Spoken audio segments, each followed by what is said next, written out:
ओम।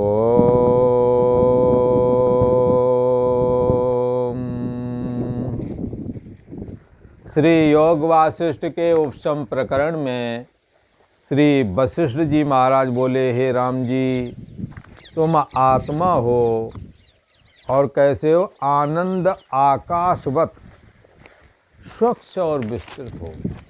ज्ञान कैसा है? स्वच्छ है, सत्यम ज्ञान अनंतम ब्रह्म।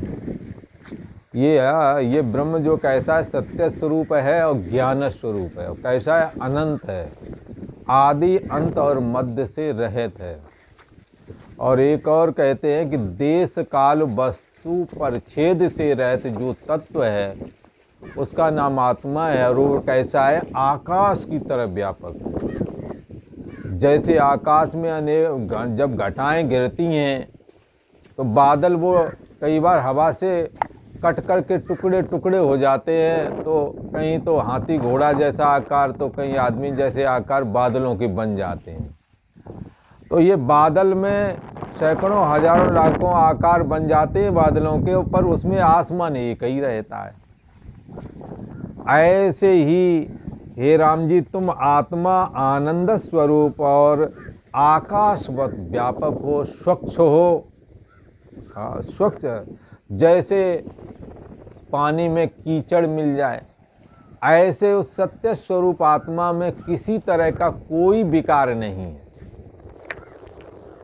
कैसा है? व्यापक है और आनंद स्वरूप है, स्वच्छ है, विस्तृत है।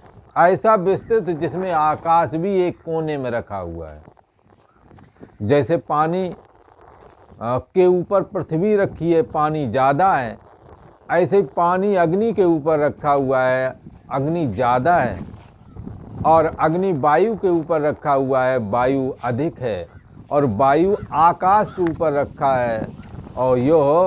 और ये तुम्हारा आकाश कहाँ रखा? आत्मनः आकाशा संभूता, आकाशात वायु, वायु रग्नि, रग्नि रापा, रापत पृथ्वी।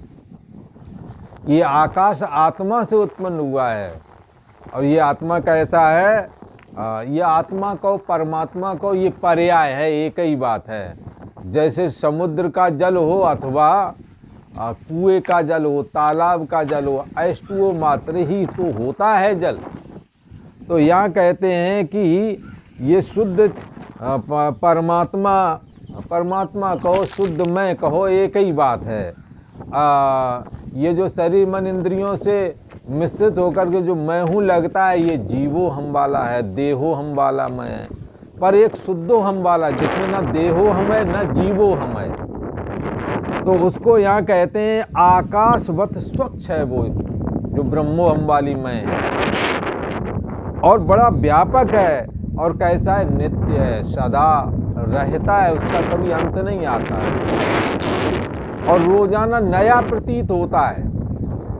कैसा है? नित्य शुद्ध प्रकाश रूप है, उसकी प्रकाशक पने का कभी हिरासता नहीं आती है। जैसे आज तो हम जान रहे हैं, मन को अभी जान रहे, कल को जानेंगे कि नहीं, कल को भी ऐसे ही ताजगीपूर्ण तरीके से उसे जानेंगे। उसकी नित्य नूतनता में फर्क नहीं पड़ता, नित्य नवीन लगता है आत्मा। और नित्य ही अभ्यास करने वालों को नित्य आनंद स्वरूप भी महसूस होता है।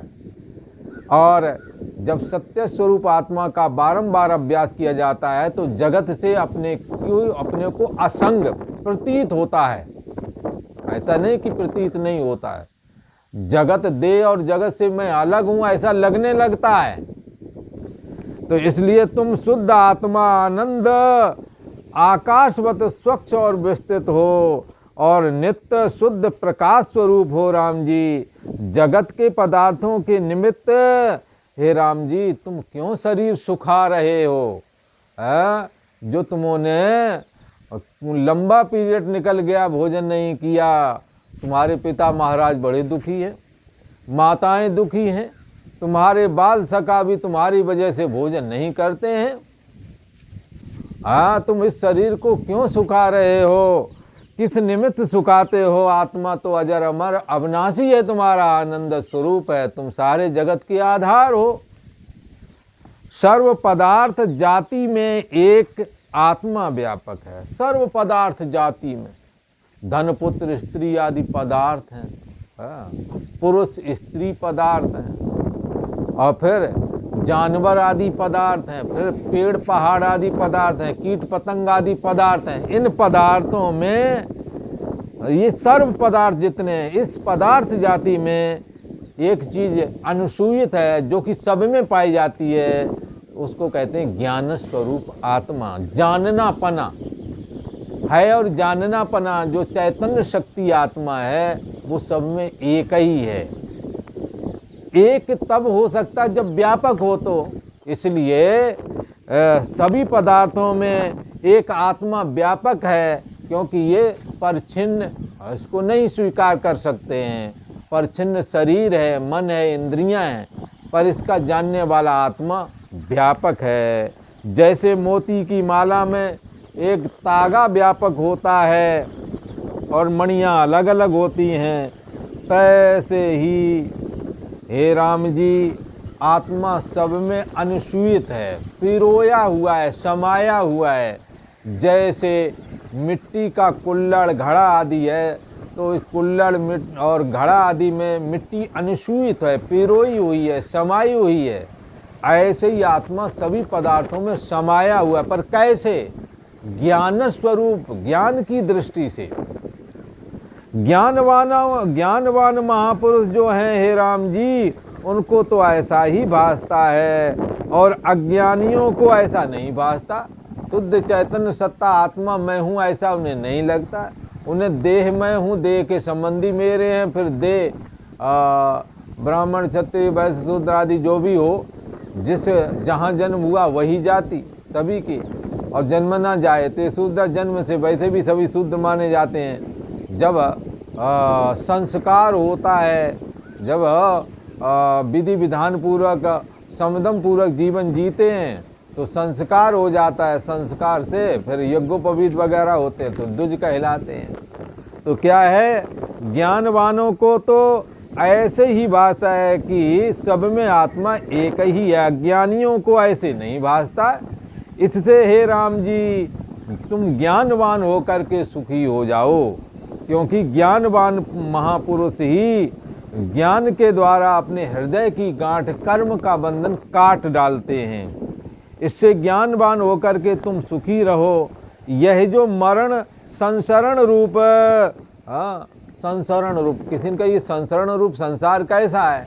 बोले संसरण तो हो ही रहा है। जन्मे थे तब कैसे जन्मे थे, फिर शरीर कैसा हुआ, फिर धीरे धीरे दाढ़ी मूछें आ गई, फिर बचपना चला गया पर जानने वाला बना ही रहा। जवानी आ गई, जवानी को जानते हुए जवानी भी चली गई, पर जानने वाला फिर भी बचा रहा।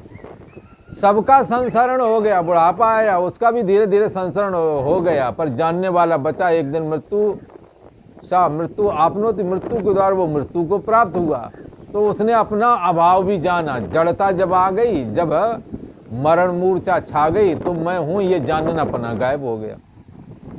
तो और जब जन्म हुआ तो मैं हूँ ये सबसे पहले ये जाना, तो जन्म जाना, अवस्थाएं जानी, और फिर बाद में मरण को भी जो जानता है, ये क्या है?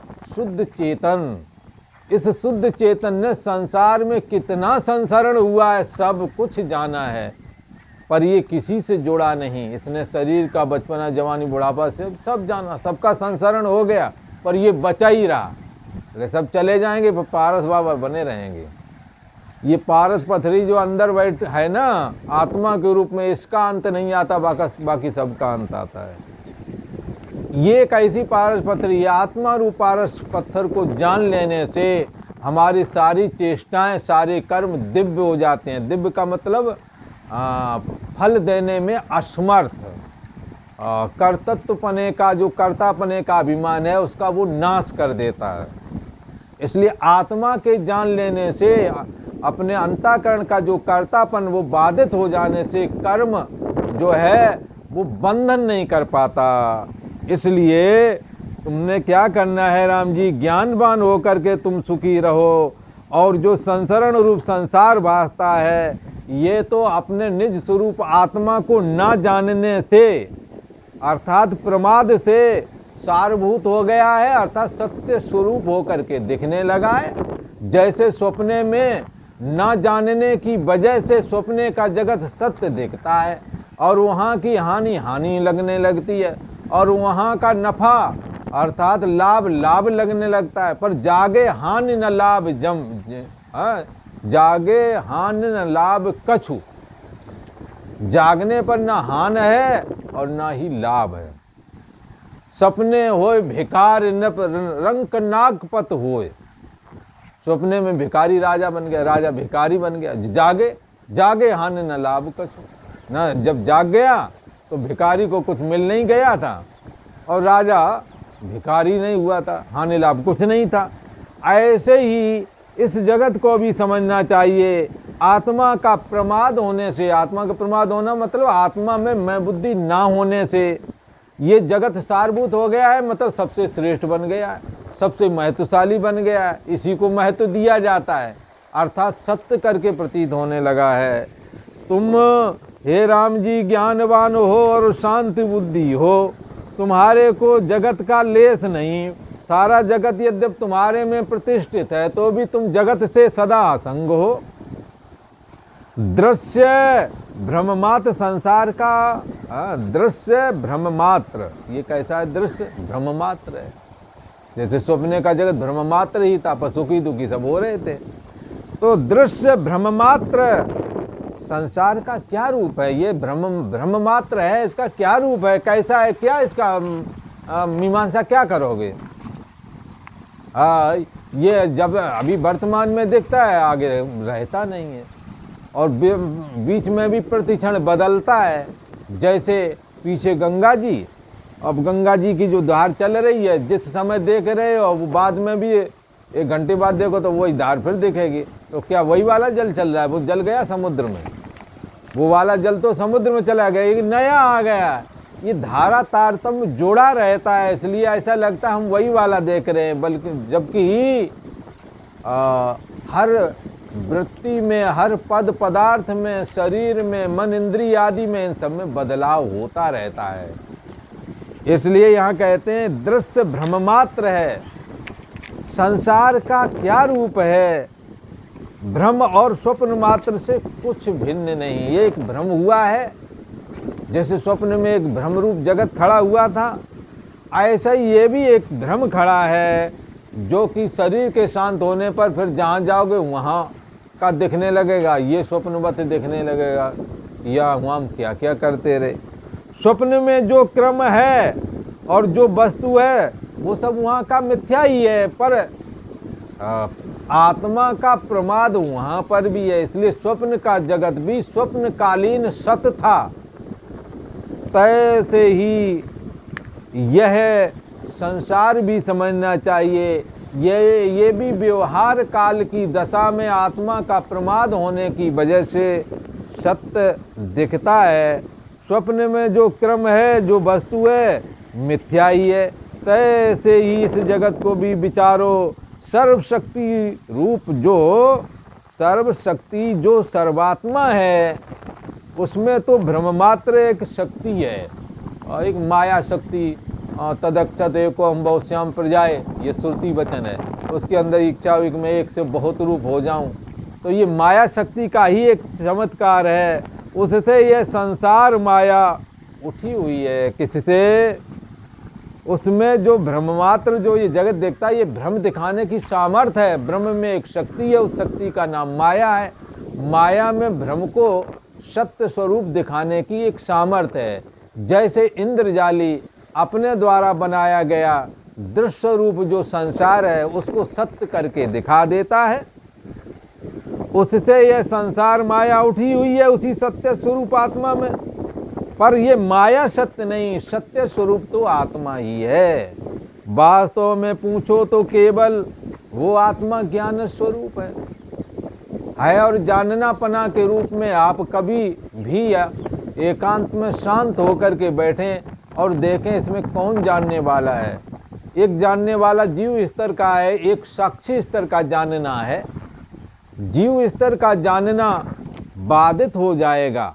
जैसे अभी मैं जगत के पद पदार्थों को जान रहा हूँ, तो जान रहा हूँ ये पद पदार्थ, और जिसके जानने वाला थोड़ी सी नींद आए तो गायब हो जाता है। पर इन पदार्थों का गायब होना और इन पदार्थों को जानने वाला जो गायब हुआ, उसका अभाव, उसका इसने कुछ नहीं जाना नींद में, इस बात को किसी ने जाना। वो जो जानने वाला है वही साक्षी आत्मा का जाननापना है। जो जाननापना अभी जान रहे हैं, बड़े बड़े काम कंप्यूटर आदि चला रहे हैं, फाइटर विमान चला रहे हैं, ये सब जानना जीव स्तर का जानना है। ये जानना भी जब खत्म हो नहीं समझ में आता है, कुछ ना जाना ऐसा लगता है, तो कुछ ना जानने को भी जो जानता है ऐसा आत्मा सविज्ञेय, ऐसा जो साक्षी स्वरूप आत्मा है उसको जानना चाहिए, समझना चाहिए, वही सत्य है। पर ये संसार जो माया शक्ति ने खड़ा किया है सो सत्य नहीं है, ऐसा धारण करना चाहिए, आत्मा ही सत्य है। ओ